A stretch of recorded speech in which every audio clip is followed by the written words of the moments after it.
केंद्रीय सूचना प्रसारण एवं खेल मंत्री अनुराग ठाकुर शनिवार को हमीरपुर दौरे पर रहे।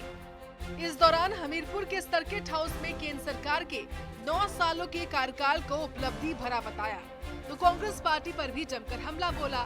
अनुराग ठाकुर ने कहा कि पिछले 9 सालों में केंद्र सरकार ने किसानों की भलाई के लिए अनेकों कदम उठाए हैं और जहां यूपीए की सरकार में किसानों को खाद की बजाय लाठियां मिलती थी।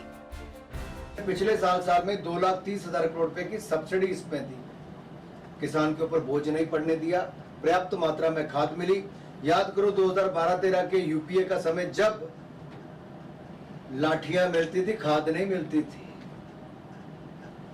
और ये मैं इसलिए कह रहा हूं, मैंने स्वयं वो देखा कि पार्लियामेंट में चर्चा होती थी, खाद नहीं पहुंची, खाद फैक्ट्री वालों को ब्लैक हो जाती थी, लेकिन किसानों को नहीं मिलती थी।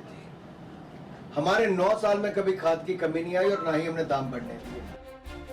राहुल गांधी के बयानों पर केंद्रीय मंत्री अनुराग ठाकुर ने पलटवार करते हुए कहा है कि राहुल गांधी ने अमेठी और वायनाड की जनता का अपमान किया है और तुष्टीकरण की राजनीति राहुल गांधी कर रहे हैं। यही नहीं, अनुराग ठाकुर ने कहा कि राहुल गांधी के कर्मों के कारण ही उन्हें पद से हटाया गया। अगर वो अपने आप को घुटा हुआ महसूस कर रहे थे तो ये अपमान अमेठी की जनता का भी है, वायनाड की जनता का। जब वो अमेठी से हारे और वायनाड चले गए तो वहां जाकर कहा कि उत्तर भारत वालों को तो जो जो अपशब्द कहे वो देश भूला नहीं। वो अपमान अमेठी का नहीं, पूरे उत्तर भारत का। अब जाकर तुष्टीकरण की राजनीति कर रहे हैं और ऐसे लोगों के प्लेटफॉर्म का उपयोग कर रहे हैं केवल वायनाड से एमपी चुने जाने के लिए। क्या उनकी इतनी मजबूरी बन गई है कि तुष्टीकरण तक कांग्रेस सीमित हो जाए? तो मैं उनको इतना ही कहूंगा, भारतीय जनता पार्टी ने उन्होंने नहीं हटाया है, राहुल जी के कर्मों के कारण वो।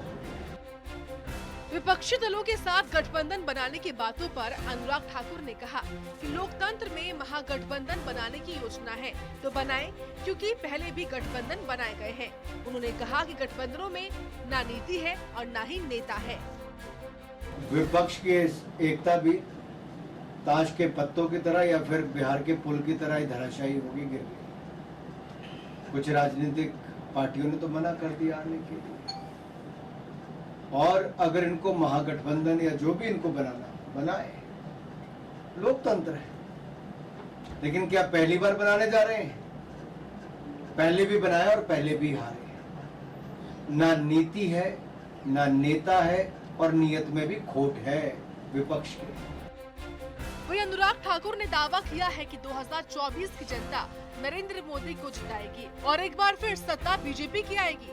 कुल मिलाकर बार पलटवार के बीच जनता को लुभाने की कोशिश तमाम पार्टियों की तरफ से हो रही है, लेकिन किसके दावों में कितना दम है, इसके लिए 2024 तक का इंतजार करना होगा। ब्यूरो रिपोर्ट, सूर्य समाचार।